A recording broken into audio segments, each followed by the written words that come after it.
Hello, everyone. My name is Marc Rand, and I'm the managing partner at Community Capital Advisors. The following video is the second of three I recorded with Susan Farrar, the Chief Operating Officer and Chief Financial Officer for Community Foundation Santa Cruz County. This video describes how the foundation thinks about lending to nonprofits and mitigates risks with internal processes and procedures. Check out the other videos with Susan for more information on where the funding came from, how to manage a fund, and how to grow your fund.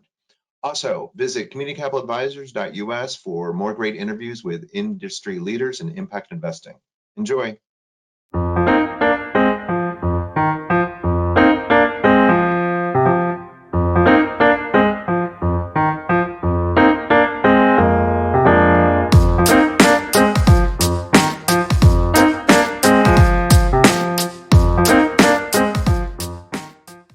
Yeah. And you were about to break off, and after you did that, had furthered the conversations about, whoa, how can we get these policies and procedures established? Right. And so we spent quite a bit of time doing that.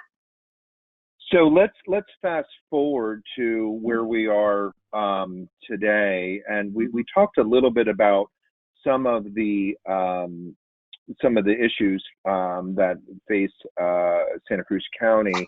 I'm thinking homelessness and affordable housing, which is a huge housing in general is a huge issue all through the United States, but especially in California, especially along the coast.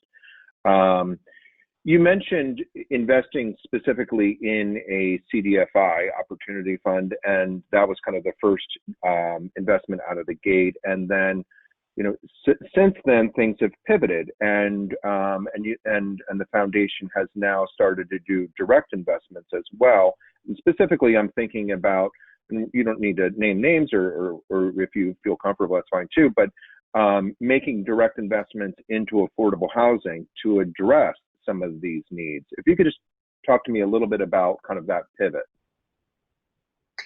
I would say it initially it was donor driven as well, that we got into that space. We had some donors who were particularly concerned about the issue. There was beginning to be some expansion of the efforts in the community. A couple of people in particular were really taking us by the horns and wanting to run with it and explore. Homelessness was really in the face of everybody, with camps popping up and so forth. And we had a homeless shelter services organization that was beginning to address this stuff, but the need just became rampant. So I think donors were interested, as well as our board. We had done a big strategic effort back in 2015, 2016, and housing and economic development really was one of the key pieces, and education, those three in particular, that came out of that with our focus there. So I guess one of my questions or follow-up questions is how has impact investing or lending to nonprofits or lending to nonprofits really, how has that added to the impact that the foundation has seen? Well, I guess I would say it's hard to see so far in the housing industry, because one of the areas that we get involved in investing is in the beginning stages of some of these efforts, where it's not just capital for going up when the brick and mortar is actually there. Right. A lot of it is on infrastructure. We have worked with, we've loaned money to an organization that also loans money to others to get some housing going, and then that takes quite a while to get through the system. At least in Santa Cruz County, it does, to try some of these things come to fruition. And in addition, there was one specific home that was something that an organization wanted to buy, and we did help with that at the time to get that piece closed, so that this organization could buy that building, and it would allow for about a dozen pieces of housing available for those organizations. Yeah. Well, we've talked a little bit about donors, but how are you explaining all of this to donors? And do some folks get nervous, like, what are you doing with the assets? And is my DAF invested in, a housing project or a homeless shelter? How do you square that conversation? Well, I don't think we've had a lot of questions about where our assets are invested within the larger portfolios. I mean, performance is always a question. A lot of this is seen as taking up some of the fixed income space where we've got set percentages or interest for these loans and whatnot. The donor conversation, I'm not aware of any adverse comments about why are you invested in specific projects. Donors do come to us and say, wow, I am really concerned about this issue in our community and I really want to do something. And we have also created a loan fund that we call the SURF fund, given at Santa Cruz County, which is a community investment revolving fund. And we've had donors contribute to that fund, which is... And then those funds are then invested into the community. Those go into the community as well. That's separate from the SRI allocation that I'm talking about. So we've got those two sources. We just recently started a third effort where a donor approached us, and we do have a loan from a single DAF. But the revolving fund, the exciting part about that is that was donor driven, specifically related to an organization called Landed, which was to support down payments for educators in Santa Cruz County, so that they would be able to stay in Santa Cruz County if they could purchase a home. And that was our first big effort with the SURF fund. And I'm pleased to say it was actually, I think it was 1.1 million that we had committed. Only just over 700,000 was deployed. That has all been paid back, and those dollars are now out in the community again. And the donor, that particular donor who started that, who just wanted those dollars to stay in a revolving fund, is thrilled that those dollars are deployed again.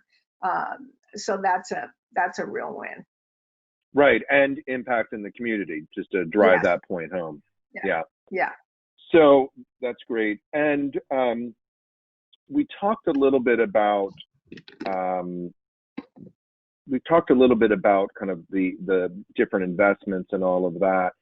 And we'll dive into that momentarily. But when you were setting up the fund, what were like the big questions that you had? And, were you concerned, or, you're like, oh, should we do this or shouldn't we do this? And of course I know this story, but I think it's an interesting story about how folks became a little bit more comfortable with this idea. You addressed it a little bit. Well, I would say we knew we had to get some structure in place, right? And so I looked at different and considered that. But we really hit pause and decided we needed to come up with some policies and procedures. I was reaching out to you for that, and in fact, ultimately engaged you to guide us through that process with the companies that you were involved in, and got hooked up with an attorney that you had recommended. That we love her. Once we worked through a committee charter, who would be on the committee, then we had to come up with the quality of our loans. I would say the piece that was the biggest stumbling block for me, and made me nervous, was coming up with the whole things about credit ratings and what are the parameters around underwriting and all of that. And so we took some time to get those procedures together, and yeah, you and I swatted that back and forth a couple of times, if I recall. Just a couple. And what I would say is, and with all respect, most CFOs I know are pretty conservative by nature, in terms of financially thinking, and yet we were able to say, okay, I've got this concern about risk, and then how do we address it? And that's what I thought was really healthy, just to say, like, okay, here's where I'm concerned, and then how do we move beyond that? Yeah, and I will say that my comfort level came from knowing I had support from behind the finance committee, not only just the Right. finance committee, but some specific players that had previously been involved with our organization, some back in that conversation in 2008, including bankers that I had available to review those documents and whatnot. And two people in particular really took the lead on that and made, lots and lots of recommendations that the committee adopted. So they spent quite a bit of time working through those pieces. So my comfort level came knowing that those folks were supporting it. And I knew that it had been tried and true. We really didn't have a template for this one. We had to go out and find those and massage it to the comfort level of our committee.